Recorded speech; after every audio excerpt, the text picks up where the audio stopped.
Terus untuk UGM ya kawan-kawan, nanti kita akan bahas omongan dari pihak UGM yang mana diwakili oleh Dekan Fakultas Kehutanan. Lalu kita akan bandingkan dengan omongan dari Jokowi sendiri, kemudian omongan dari dosen, kemudian omongan dari orang yang katanya pembimbing Jokowi juga. Nanti silakan kalian lihat ya, apakah semuanya konsisten. Kalau tidak, ya itulah kenapa orang masih mempertanyakan. Ayo kita bahas. Dari peneliti tersebut, maka antara bukti dan pembanding adalah identik atau berasal dari satu produk yang sama. Nah sebetulnya ya kawan, sebelum Bapak ini menganalisa ijazah palsu UGM Jokowi. Tentunya banyak orang yang menganalisa daripada kebohongan besar Jokowi, baik itu mengenai ijazah palsunya di UGM dan banyak kebohongan lain yang tentunya tidak terungkap teman-teman semuanya. Kita lihat daripada analisa Bapak cerdas satu ini mengungkap kepalsuan ijazah Jokowi, teman-teman semuanya. Terus untuk UGM ya kawan-kawan, nanti kita akan bahas omongan dari pihak UGM yang mana diwakili oleh Dekan Fakultas Kehutanan. Lalu kita akan bandingkan dengan omongan dari Jokowi sendiri, kemudian omongan dari dosen, kemudian omongan dari orang yang katanya pembimbing Jokowi juga. Nanti silakan kalian lihat ya, apakah semuanya konsisten. Kalau tidak, ya itulah kenapa orang masih mempertanyakan. Ayo kita bahas. Dari peneliti tersebut, maka antara bukti dan pembanding adalah identik atau berasal dari satu produk yang sama. Nah sebetulnya ya kawan, sebelum saya melanjutkan ya, kembali saya komentari. Sebetulnya kalau ijazah itu benar-benar asli ya, sebetulnya gampang sekali ya. Kalian itu nggak perlu kampus untuk klarifikasi, kalian nggak perlu polisi untuk klarifikasi ya. Kalau saya ditanya ijazah saya mana gitu, akan saya tunjukkan nih. Ya, silakan kalian foto, silakan kalian tes ya karbon date-nya gitu ya. Silakan. Ya. Karena apa? Karena saya punya yang asli gitu ya. Sedangkan kalau orang berbelit-belit ya, ditanya ijazah malah bikin temu alumni, ditanya ijazah malah minta teman-temannya yang klarifikasi, minta kampusnya klarifikasi, minta polisi klarifikasi, itu bulet ruwet ya kawan. Nah sehingga sangat wajar kemudian kalau masyarakat justru semakin curiga, kenapa kok nggak ditunjukkan aja ya. Oke, kembali ke pernyataan Bareskrim ya kawan. Bareskrim menyatakan bahwa ijazahnya Jokowi itu identik dengan ijazah-ijazah lainnya. Ya, justru ketika saya kemudian mencari dari sumber lain ya, yaitu dari YouTube-nya Kompas. Kemudian saya coba lihat di situ itu ya, kira-kira 2 tahun yang lalu Kompas kan pernah mewawancarai UGM, di mana UGM memamerkan ya ijazah, fotokopi ijazah Jokowi dengan Hari Mulyono yang mana teman seangkatannya. Ternyata ketika ditunjukkan, saya menangkap ada ketidakidentikan ya. Yaitu apa? Kalian lihat ya kawan, ini yang saya tandai ini terlihat berbeda. Nah, bagi orang awam itu mungkin nggak terlihat berbeda ya kawan, tapi bagi orang yang bekerja di percetakan atau orang yang berjiwa seni ya, kemudian matanya teliti, itu melihat ada perbedaan. Nah, yang mana ini sebelumnya pernah juga dibahas di channelnya Refli Harun ya kawan, yang mana seseorang meneliti ya dari 3 ijazah yang nomornya 1115, 1117 sama 1120, yang mana 1120 itu punya Jokowi ya kawan. Ternyata lain sendiri yang 1120 itu ya. Nah, ini di Kompas ternyata dulu juga pernah diupload ya foto ijazah nomornya lain lagi, yaitu 1116. Ternyata 1116 ini juga beda dengan 1120. Jadi dari 4 ijazah itu yang 3 sama, sedangkan yang 1120 ini lain sendiri. Nah, silakan kalian simpulkan apakah itu masih bisa dikatakan identik ya. Jadi saya di sini bukan ngomong bahwa polisi itu bohong ya kawan, tapi kenyataannya kita menemukan bahwa ada ketidaksamaan dari pencetakan dari keempat ijazah tersebut. Saya tidak menghakimi polisi di sini gitu ya. Nah, omong-omong ya, kenapa sih kasus ijazah ini kok menjadi begitu heboh ya kawan?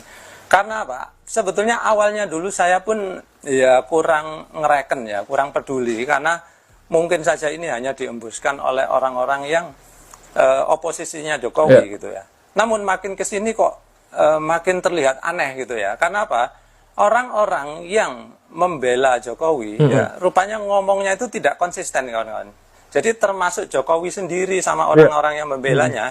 Saya coba tabulasikan di sini apa saja perkataan mereka. Nanti kita akan puter ya videonya satu persatu. Jadi di sini saya nggak asal nulis ya kawan.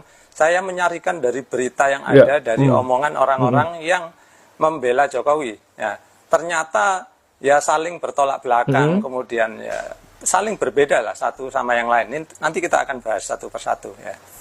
Nah sebelum membahas ini ya kawan, saya ingin ngomentari ya bahwa di sini itu saya bukan karena terus benci Jokowi sehingga saya ikut-ikutan membahas tentang ini. Bukan ya kawan. Di sini kita adalah sedang membahas nasib bangsa agar tidak dipermainkan orang-orang yang tidak bertanggung jawab ya kawan. Jadi banyak sekali orang-orang yang sebetulnya sih lebih banyak yang mendukung saya. Nyatanya jumlah subscriber saya dari video tersebut itu makin banyak gitu ya. Sedangkan yang keluar dari subscribe saya ya jauh lebih sedikit gitu ya. Nah, ada beberapa komentar yang dari pendukung Jokowi yang kemudian memaki-maki saya ya. Nah, salah satu yang berkomentar negatif terhadap konten saya sebelumnya tentang pembahasan ijazah ini adalah dari akun sang manajer atau sang manager. Saya nggak tahu bacanya yang betul apa. Ya, kalian perhatikan ya. Ini saya tunjukkan akunnya. Terus dia upload satu video ya kawan. Saya nggak tahu apakah itu memang video orang ini yang sedang berkomentar sendiri. Mudah-mudahan iya. Makanya saya tampilkan di sini. Nah kemudian, nah dia berkomentar menanyakan ya, seandainya ijazah saya ditanya ODGJ, apakah akan saya tunjukkan itu ya. Di sini perlu saya komentari dulu ya kawan, bahwa yang menanyakan ijazah Jokowi ini bukan ODGJ ya, melainkan dokter-dokter lulusan dari UGM ya, yaitu Dr. Roy Suryo, Dr. Rismond sama Dr. Tifa. Yang mana mereka itu lulusan S3 ya kawan, jadi bukan ODGJ sama sekali. Tapi saya tetap menjawab sesuai pertanyaan dia ya, kalau yang menanyakan ijazah saya itu dokter, maka saya akan dengan bangga menunjukkan, nih silakan periksa ijazah saya ya, silakan kalian bawa ke laboratorium mana saja seluruh dunia, terserah ya. Jadi saya nggak akan manggil polisi, melapor-laporkan, tidak ya kawan. Nah kemudian si sang manajer atau sang manager ini malah mengatakan kalau ya iyalah kalau saya pasti menunjukkan karena cuman sekelas kucing kurap gitu ya. Nah ini dia nggak konsisten ya kawan. Yang pertama dia nanya ya, apakah saya mau menunjukkan? Saya jawab saya mau menunjukkan. Kemudian dia bilang ya iya kamu sekelas kucing kurap gitu ya. Nah kalau memang saya sekelas kucing kurap, ngapain kamu tanya dari awal? Ya logikanya cuman serendah itu ya kawan. Dia nanya sendiri, dia sendiri yang mementahkan gitu ya. Jadi sebetulnya kembali ya, kalau dia menuduh bahwa Roy Suryo, Rismond, Dr. Tifa itu adalah ODGJ, kalau kita bandingkan gambar-gambar mereka, siapa sebetulnya yang lebih mirip ODGJ? Ya, tolong kalian komentar di bawah ya kan. Alah bang, lu mimpi kali ngarepin 100 miliar. Mana ada dikasih Pak Jokowi. Yang ada lu orang datang ngemis, minta ampun agar keluar SP3. Bang Egi ini harus tobat. Udah sakit-sakitan harus tobat bang. Ya, janganlah anggap itu semuanya sepele. Ini nasihat saya ya buat abang saya nih, Bang Egi, Profesor Egi Sujana. Jadi kalau abang datang ke sana ikut pembicaraan damai Hari Lubis yang katanya saya nggak minta maaf dan lain-lain. Aduh bang, abang itu dianggap orang nggak ngerti hukum, sama seperti damai Hari Lubis. Namanya restoratif justice itu syaratnya ya berdamai, permohonan maaf dari pelaku dengan si korban, gitu loh. Kalau nggak ada permohonan maaf, mana bisa keluar restoratif justice SP3 bang? Abang belajar hukumnya di mana sih? Ini lagi nih damai Hari Lubis, sok-sokan. Saya nggak minta maaf, alah lu damai. Nama lu aja damai, pasti kita damai lah. Gimana?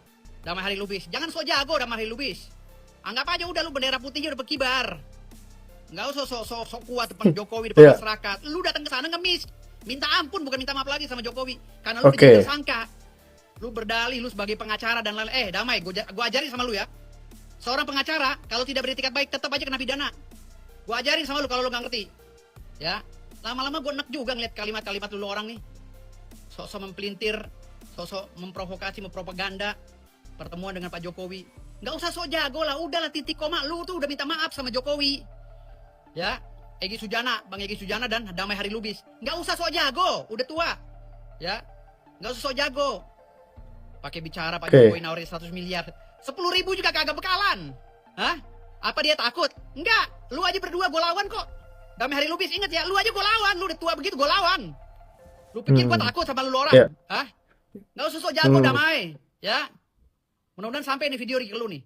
Kekuatan besar Jokowi memang tidak mudah untuk runtuh, teman-teman semua. Pertahanan Jokowi sangat luar biasa kuat. Dulu selama 2 periode mereka kelompok-kelompok termul Jokowi sangat luar biasa, teman-teman, pergerakannya. Tentunya mereka digaji dengan sangat besar. Nah, sekarang pertahanan Jokowi, walau dia sudah tidak menjabat sebagai presiden lagi, dia teman-teman, memanfaatkan daripada anaknya Gibran Rakabuming Raka selaku wakil presiden untuk membela dirinya, untuk membuat pertahanan yang kuat agar tidak bisa diadili dan dipenjara, teman-teman semua. Seperti itu, the bomber of Jokowi. Sekian, assalamualaikum teman-teman.